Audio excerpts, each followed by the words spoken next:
What's up? What's up, fellow Colts fans? Welcome to the Bullshit Free Colts podcast, the world's #1 podcast for Colts fans to come to get 100% bullshit-free talk on all things Colts with no coach speak, no PR, PC, spin, and no fucking bullshit. I am your host, Harkon Ajala, a.k.a. the Bad Boy Genius, at your service as always. And look, the only thing I can say after the game yesterday is, now that's fucking more like it. That's more fucking like it. That is how you go in and you take care of fucking business. The Colts put a spanking, an ass whooping on the Minnesota Vikings yesterday. Let's not have any doubt about it. There's no splitting hairs on it. They spanked that ass. 28-11, and that was not like, oh, it was so much closer than the score. No, that final score didn't even really paint a picture of how thoroughly the Colts dominated the Vikings yesterday. I mean, the score should have been 28-3. The Vikings got a last-minute garbage touchdown. But to be honest with you, it could have been 40 or 50 if the Colts had been scoring touchdowns instead of kicking 4 field goals.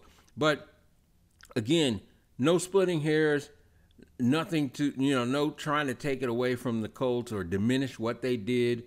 I mean, look, the Vikings might not be a great team. They might be a bad team.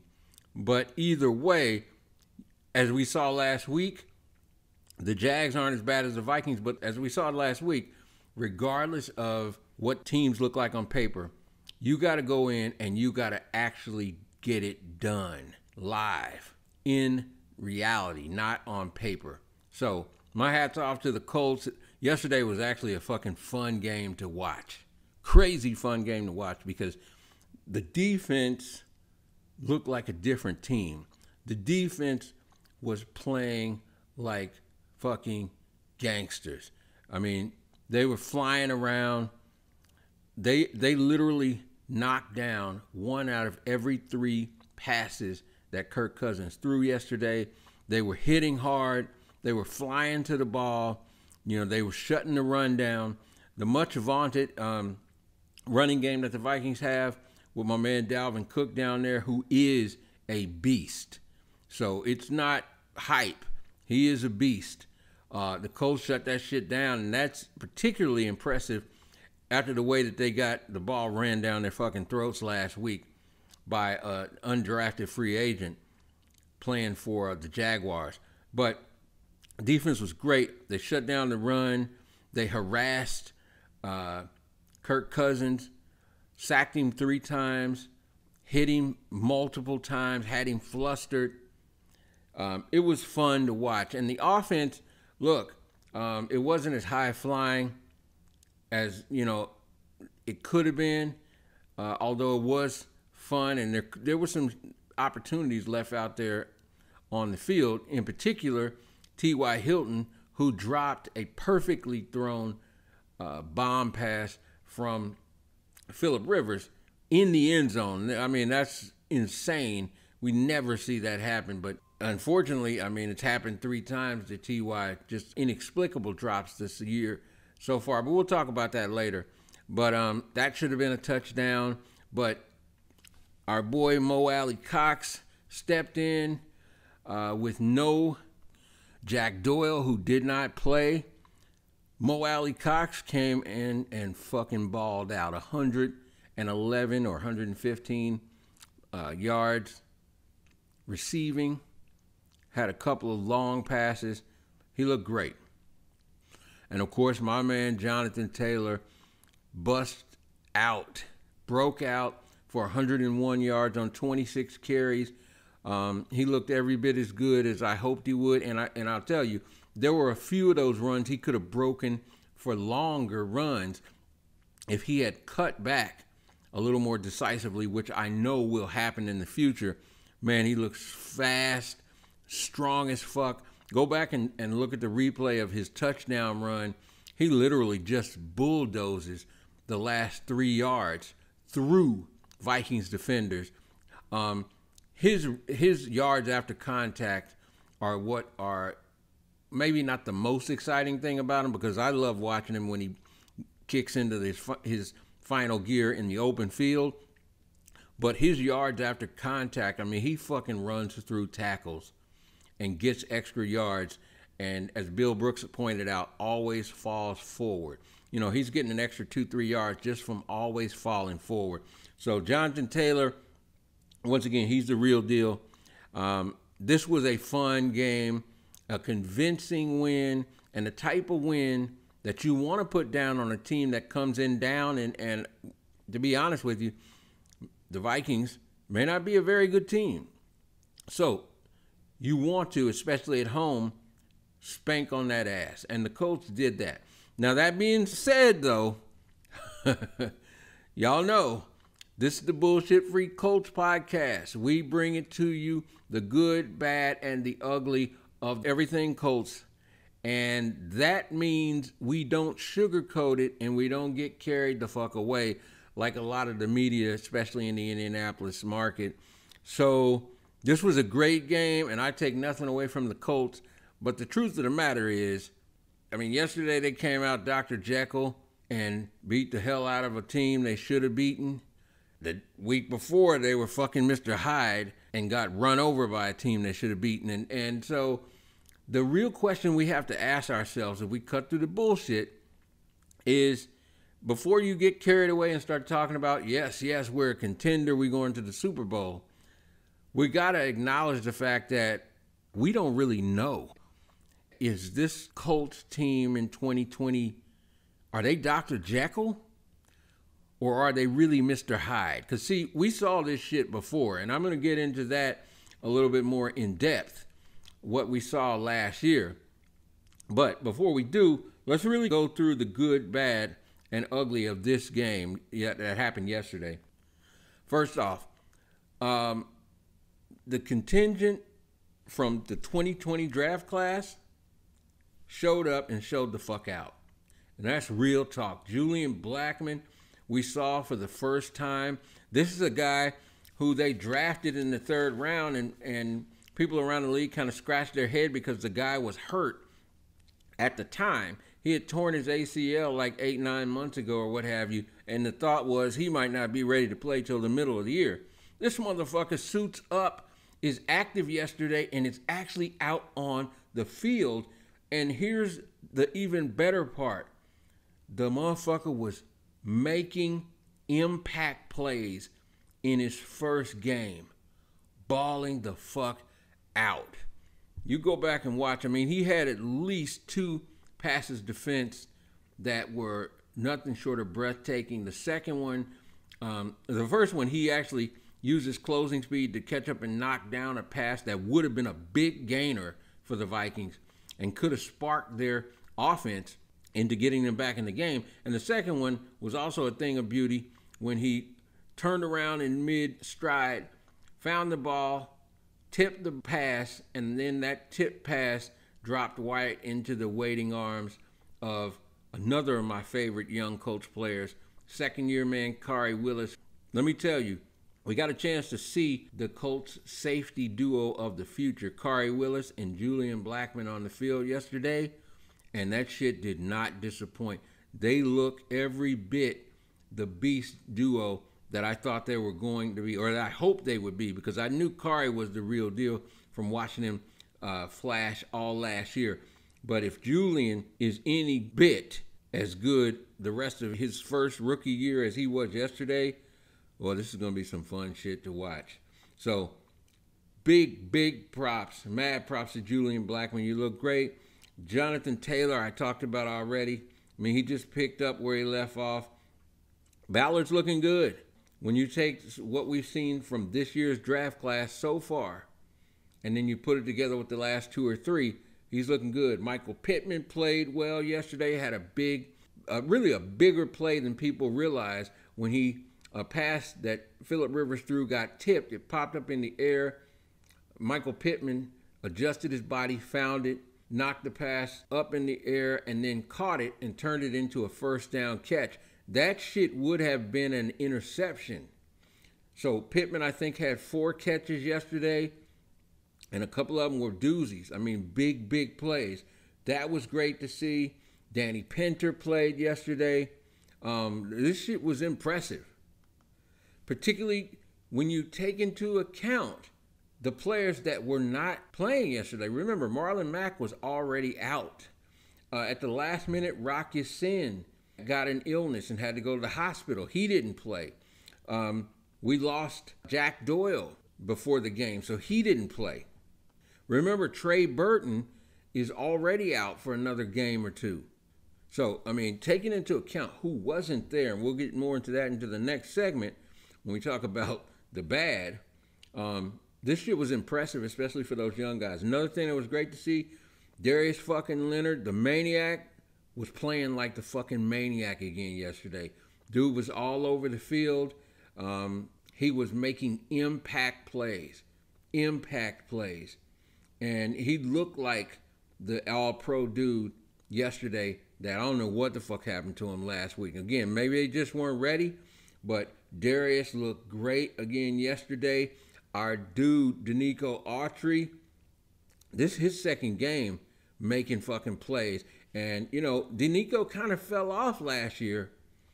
The year before, he was a fucking beast. And this year, so far, he's doing what I hope, which, you know, after moving him out to the end position, that motherfucker's wreaking havoc out there. Like the 2018 Danico Autry is back, and that bodes very well for us when you take into account that Justin Houston is still playing well. And yesterday, we saw the motherfucking DeForest Buckner that we traded the first pick of the draft for this year come to town. DeForest was a force yesterday. Go online and check out his one play in particular when he gets a huge hit on Kirk Cousins. DeForest literally knocks the fucking offensive lineman out of the way with a one-arm swim move like he's a rag doll, and then levels Kirk Cousins. DeForest, he showed up yesterday and showed the fuck out. So all of that was great to see. Phillip Rivers looked like the Phillip Rivers yesterday that I hoped he would be. A lot of people talked about arm strength last week. They thought maybe his arm strength was a problem. He looked great yesterday. Arm strength did not appear to be a problem. He was zipping the passes in there, even the ones, you know, past 15, 20 yards. He threw a perfectly placed, beautiful bomb of about 40 yards to T.Y. Hilton that T.Y. dropped in the end zone. And it wasn't even that difficult to catch. Like, this is Phillip put it exactly where it needed to be. This is the kind of catch that we've seen T.Y. make 100 times. And what's so fucked up about it is that T.Y. ran a beautiful route to get behind the defender. And it's just really fucked up, man, that he didn't put the exclamation point on a beautiful route and a beautiful throw from Phillip Rivers. Phillip had an interception yesterday, but it wasn't his fault. He threw the perfect pass. The pass bounced off of Mo Alley-Cox's hands and right into a defender's hands. You take that away, Phillip was great yesterday. He was accurate. He didn't make any stupid throws. He had a few of them. One to T.Y., one to Mo Alley-Cox. Like, he had a few where he really laid it in there perfectly. And again, he was always in control. I love his passion and fire. He was trash talking with some Viking dudes a couple times. I've always loved that about Phillip. It used to piss me off when he was a Charger playing against us. But even then, I respected it. I liked that shit, particularly from a quarterback. So a lot of good shit in yesterday's game, in spite of the fact that I'm telling y'all, again, this ain't puff piece central around here. Up in the fucking bullshit-free Colts podcast, we keep it 100. And so I'm telling y'all, don't get carried away. It's just one game. But that does bring me to the bad yesterday. Now, there wasn't a whole lot of bad on the field. But, fuck, man.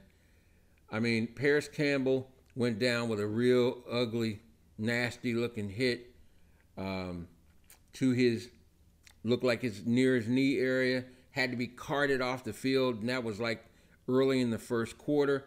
He did not come back, and we're getting the. I saw it. I was like, fuck, man, he's gone for the year. That's probably an ACL.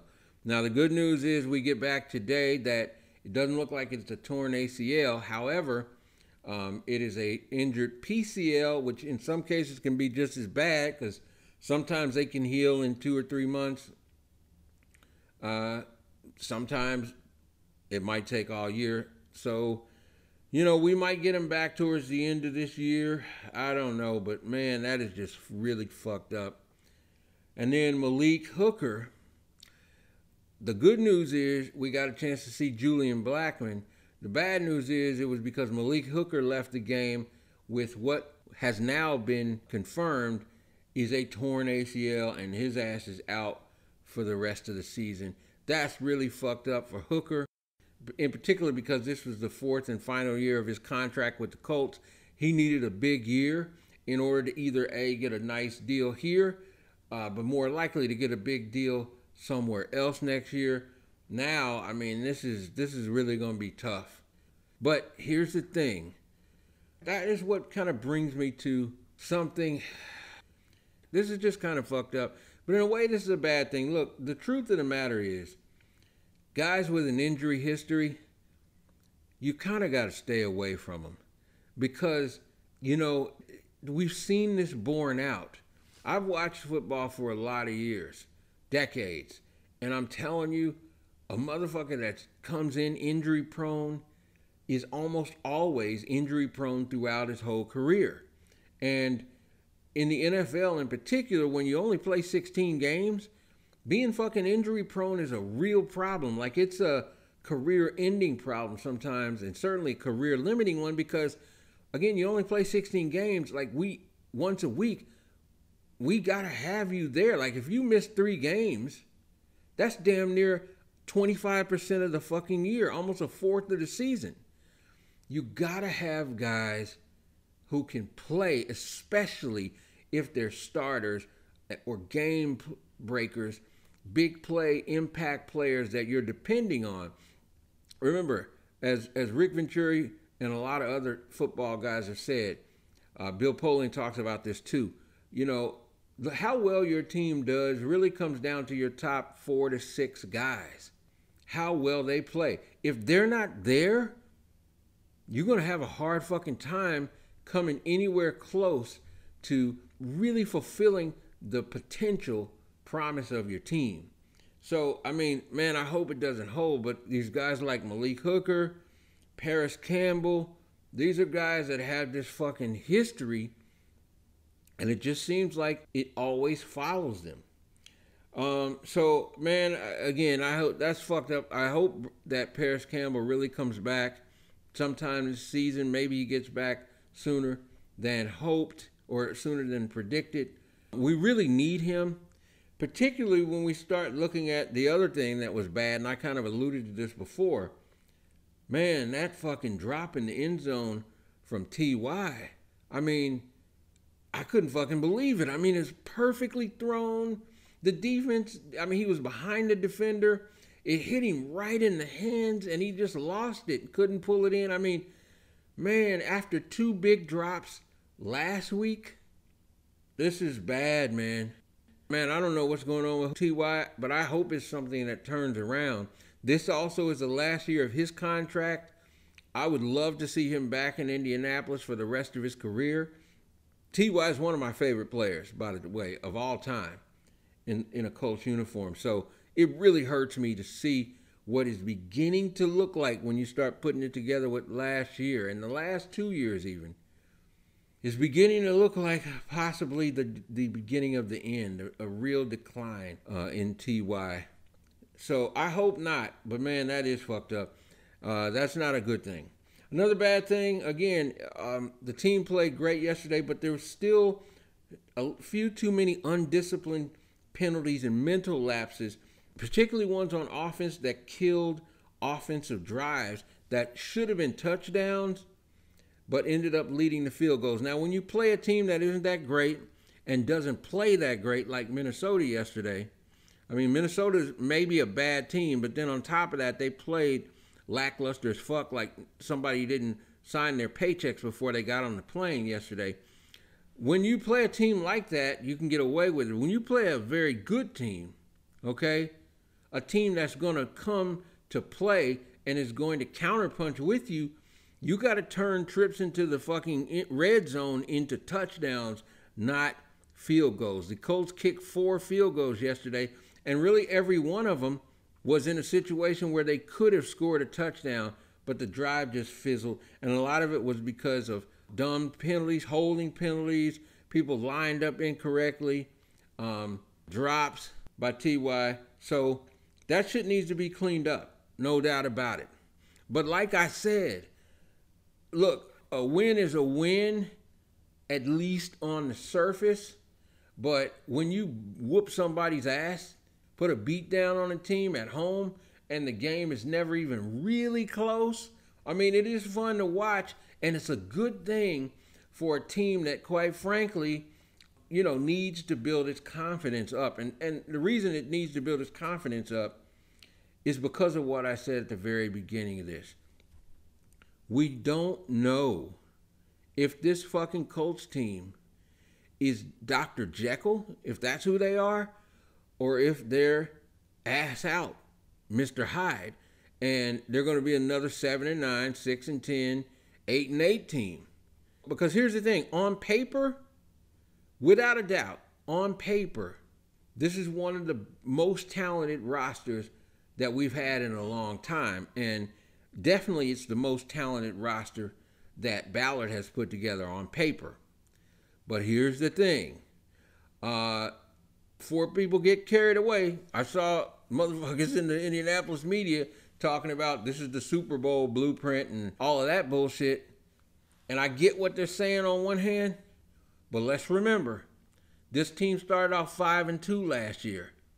And a whole lot of people, myself included, were on the bandwagon thinking, hey, here we go. Here we go. But this team was fucking Dr. Jekyll and Mr. Hyde like damn near on alternating weekends all last season, if you really look at it. And then they fucking turned into Mr. Hyde for good like the last 6-7 games of the season. If you don't believe me, let's actually look at last season, honestly. Remember, the first game they went on the road, played the Chargers. They lost by 6, but they had that game in hand.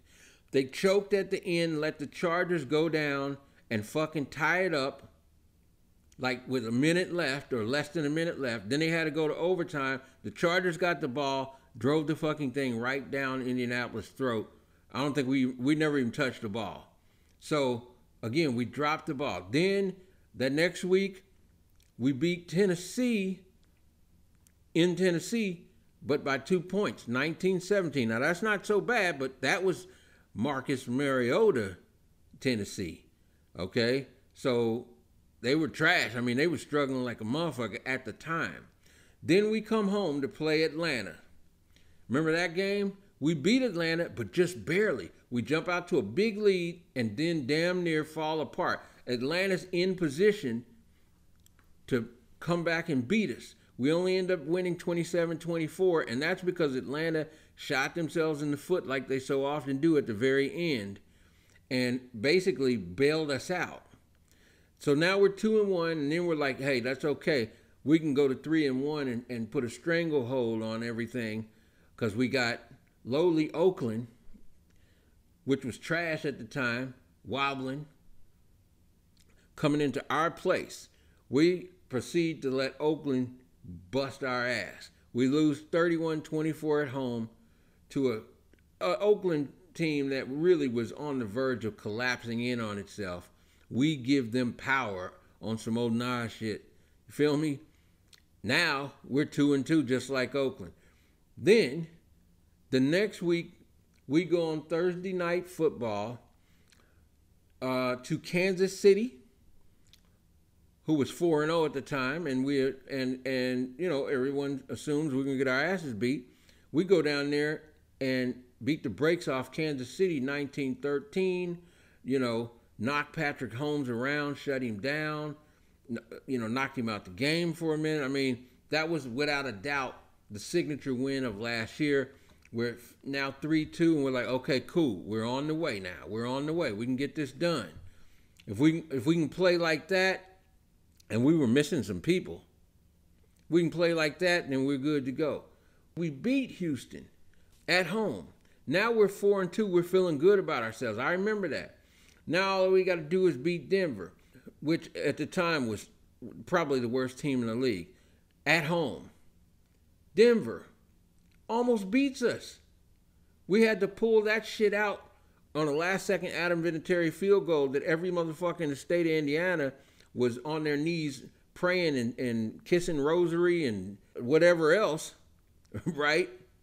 Hoping he would hit the kick. And that shit only happened because Jacoby Brissett made the greatest play of his career when we were actually down. Remember, we were down 13-12 with like 40 seconds left or a minute left or whatever. Jacoby somehow gets loose from one of the greatest pass rushers of all time, pulls loose in the end zone, runs forward, throws a fucking 40-yard dart to T.Y. right on the edge of the sideline. T.Y. gets toes down, tap, boom.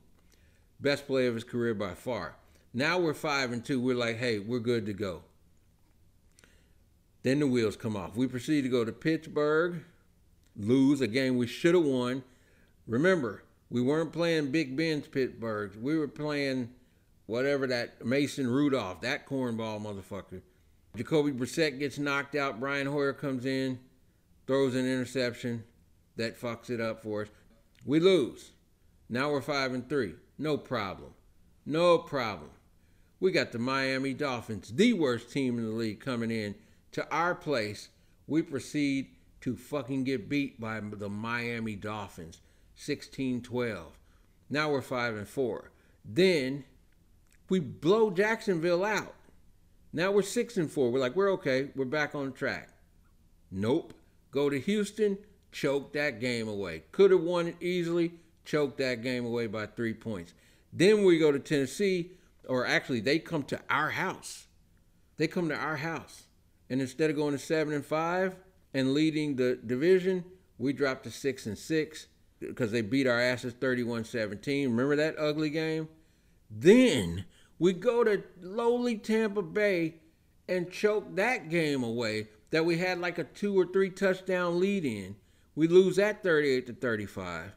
Then we get embarrassed on Monday night, 34-7 by New Orleans. Okay. Then we beat the shit out of Carolina, 38-6. Now, I mean, at that point we're 7-8. You figure, well, at least we'll beat Jacksonville at home. Nope. Jacksonville goes ape shit on us, 38-20. That was when Gardner Minshew has 3 touchdowns, 295 yards. That was a fitting end to our season. So I'll say this again. We were fucking Jekyll and Hyde. Every time we thought last year, yeah, we got it going on. Here we go. Here we go. We would fucking choke out a ridiculous loss. Remember, it's one thing if you're losing to somebody like New Orleans, okay? But when you're losing to fucking Miami, getting blown out by Jacksonville, embarrassed by Tennessee, I mean, come on. Losing to Oakland at home. So, again, let's pump the fucking brakes on all the we're good to go, we're a contender, this is the blueprint and all that shit. Let's see if Frank can get these guys to be a consistent playing football team. If they can consistently play every week with the kind of intensity and urgency and swagger that they played with yesterday, then we might fucking be on our way to the playoffs and maybe even beyond. Yeah, I said it. If we play with the same intensity every week, the way we played yesterday, we start getting people back from some of the injuries, Trey Burton, Jack Doyle, hopefully Paris Campbell. Yeah, we can be as good as we want to be, but we got to be consistently. We got to prove that we're Dr. Jekyll and not fucking Mr. Hyde. As always, I appreciate y'all listening. Let me know in the comments below, or if you're listening to this podcast via audio, you can actually send your live questions to me and we'll talk about them. I appreciate y'all being here. As always, make sure you like this video, you share this video, and you subscribe so you can get the best bullshit-free Colts content anywhere on the planet. I will see y'all in the next one. And as always, yo Colts, let's go get this fucking Lombardi. Peace.